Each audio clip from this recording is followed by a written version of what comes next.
মাত্র বানাবো 5 মিনিটে মাছের ডিম ভাজা, মাছের ডিম ফ্রাই, যেটা খেতে হবে খুব টেস্টি।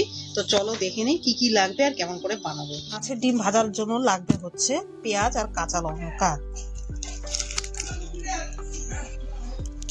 পেঁয়াজ আর কাঁচা লঙ্কা কেটে নিয়েছি একদম।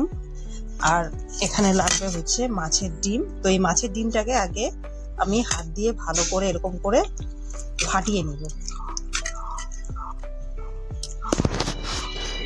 ডিম ভাজার জন্য কিন্তু আমি তেল দিয়ে নিচ্ছি সামান্য।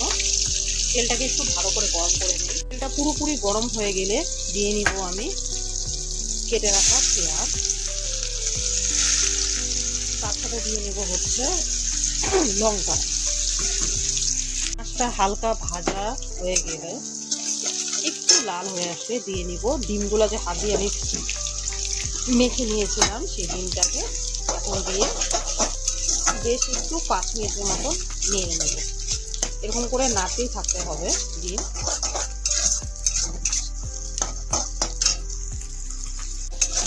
ডিমটাকে হালকা নাড়াচাড়া হয়ে গেলে এখন আমি দিয়ে নেব পরিমাণ মতো হলুদ আর হচ্ছে পরিমাণ মতো লবণ। ডিমের পরিমাণ অনুযায়ী লবণটা দিলে ভালো হবে। এখন এটাকে আমি নাড়তে থাকবো যতক্ষণ না পর্যন্ত ডিমগুলো একদম ঝুরঝুরো হয়ে যায়। তো ডিমগুলো দেখো নাড়তে নাড়তে একদমই কিন্তু ছাড়া ছাড়া হয়ে গিয়েছে। তো এটাকে কিন্তু আমি আরও নাড়তে থাকবো যতক্ষণ না পর্যন্ত ডিমগুলো একদম লাল হয়ে যায়। এরকম করে যেহেতু হাত দিয়ে ফাটিয়ে দিয়েছি তাই ডিমগুলো কিন্তু অনেকটাই ছেড়ে গেছে।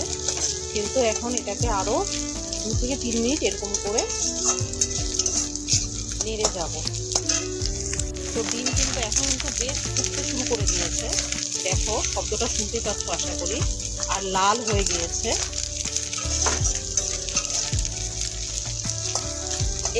এটা যখন ভাজা হতে থাকবে তখন আরেকটা জিনিস খেয়াল রাখতে হবে, ডিমগুলো যাতে আলাদা থাকে আর ডিমগুলো যাতে লাল হয়ে যায়।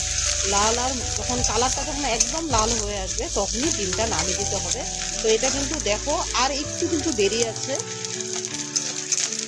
আরেকটু পরে একদম লাল হয়ে যাবে। তো তখন আমাকে নামিয়ে দিতে হবে। তো এটা আরও 2 মিনিটের মতন ভাজিয়ে দেবে। আর ডিম ভাজার সময় আরেকটা জিনিস খেয়াল রাখতে হবে, পেঁয়াজ আর হচ্ছে কাঁচা লঙ্কা যখন দিব সেই পেঁয়াজ আর কাঁচা লঙ্কাটা যাতে অতিরিক্ত লাল না হয়। কারণ পেঁয়াজ কাঁচা লঙ্কাটা যদি অতিরিক্ত লাল হয়ে যায় তাহলে ডিম ভাজার সময় থাকবে না, ওটা অনেকটাই মানে পুড়ে যাবে। তো সেটা যাতে না হয় তার জন্য কিন্তু ডিম মানে কি পেঁয়াজ আর কাঁচা লঙ্কা দেওয়ার পরে তার সঙ্গে সঙ্গে যদি ডিমটা দিয়ে দিই হাত দিয়ে চটকে, তাহলে ভাজাটা খুব সুন্দর হবে। আর পেঁয়াজ আর লঙ্কাটাও ওটার সঙ্গে মিশবে ভালো করে। কালারটা জাস্ট দেখো, ডিম আর হচ্ছে পেঁয়াজ কাঁচা লঙ্কা সব কিন্তু একদম পারফেক্টভাবে লাল হয়ে গেছে, কিন্তু একটাও কিন্তু পুড়েনি। তো এখন কিন্তু এটাকে আমি নামিয়ে নিব। হয়ে গিয়েছে সম্পূর্ণটা। তখন এটাকে আমি নামিয়ে নিয়ে আগে দেখো ডিম ভাজা কিন্তু একদমই হয়ে গিয়েছে, একদম ঝুরঝুরে। দেখো একটার সঙ্গে একটা কিন্তু মোটেও লাগেনি। হাত দিয়ে ভেঙে দিলে কি হয়, ঝুরঝুরেটা কিন্তু একদম ভালো হয় আর একদম পারফেক্ট হয়। তো পেঁয়াজ কাঁচা লঙ্কা দেখো সবকিছু একদম পারফেক্ট আছে, কোনো মশলা লাগে না, কিছু লাগে না, কিন্তু খেতে কিন্তু এটা দারুণ টেস্টি হবে।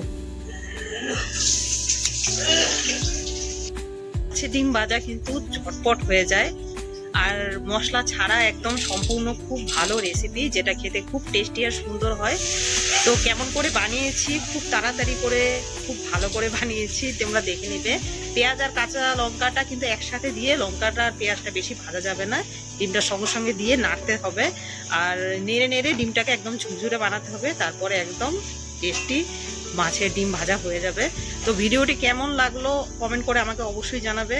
আর আমার রান্নার ভিডিওগুলো যদি তোমাদের ভালো লেগে থাকে তাহলে চ্যানেলটিকে অবশ্যই লাইক আর সাবস্ক্রাইব করবে।